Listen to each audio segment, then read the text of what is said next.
eyebrows are looking good, especially for not being done for 2 months. You go, girl. They look so good now. And my hair is looking nice. All right. There's some improvement. Oh, hello. It has been so long since I've spoken with you guys. I hope you guys are keeping safe and healthy. Oh, 1 second. Let me go ahead and take off this mask. I'll be right back. Hi y'all, welcome back to my channel Before You Wander with AJ. If you're new here, this channel is all about tips you should consider before your next trip abroad. But before I delve into today's topic, I want to express my gratitude to all the medical workers who are putting their lives on the line to help fight this pandemic. And I also want to say thank you to the essential workers that are helping us weather this storm, and they too are putting their lives on the line. Thank you from the bottom of my heart. So today's discussion is going to be about the 3 A's to consider before your post-quarantine travel. And those 3 A's include airport, airline, and accommodations. So let's talk about the airport. It is so important that you do your research on the protocols as well as the requirements you must follow at your check-in airport as well as the destination airport and what you're supposed to do after you leave that destination's airport. So I'm going to give you an example. St. Lucia is opening its borders to U.S. travelers beginning June 4th.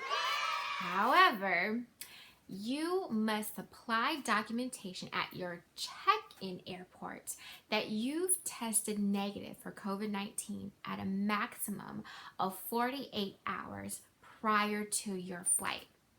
Now, as you can see, this is a time-sensitive requirement.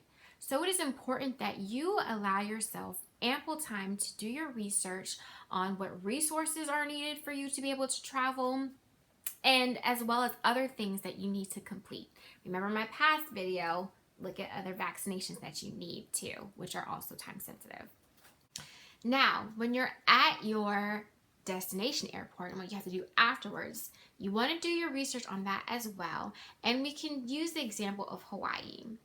Through June 30th, all travelers that enter Hawaii must quarantine for 14 days, or you run the risk of a $5,000 fine. I ain't got money like that.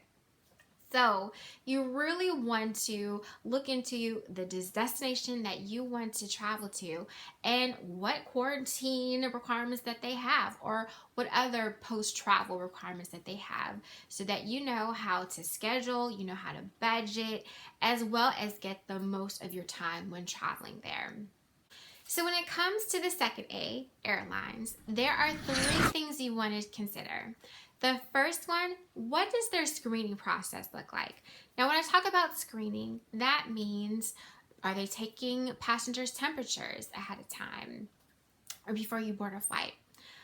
Do they require on-site testing? For example, the Emirates Airlines is conducting on-site testing at the Dubai International Airport for those countries that require testing prior to a passenger entering their country. So when you think about those types of tests, you want to know who is performing those screening measures and what documentation looks like for you to provide whatever port entry requires that information and who is storing that information. So just keep those few things in the back of your mind when you think about the screening process. Now, the second thing you want to consider when it comes to airlines, again, what is their disinfecting measures? So you want to know what disinfectants are they using? Is it something that's harmful for my health? Also, how often are they sanitizing and disinfecting not only the aircraft, but also their ticketing area as well as their luggage area? And you also want to know what items may be required for you to be on that plane. For instance, what are their face mask requirements? Do they require gloves? Also, what items can I bring on a plane? And another example from the Emirates Airlines is that as of right now, they are not allowing carry-on luggage. Now, of course, you can bring on a personal item, a baby bag, a briefcase, a laptop, things of that nature, but you must check your carry-on luggage. So again, that's another item that you may want to think about when you're packing. What type of luggage can I bring with me? And when it comes to the third thing that you want to consider with airlines, you also want to see how they are encouraged social distancing. Now, you may want to call and ask, how many passengers are they allowing on one flight? How are they spacing out customers within the aircraft? And what does the boarding experience look like? Are they only allowing a few people to board at a time?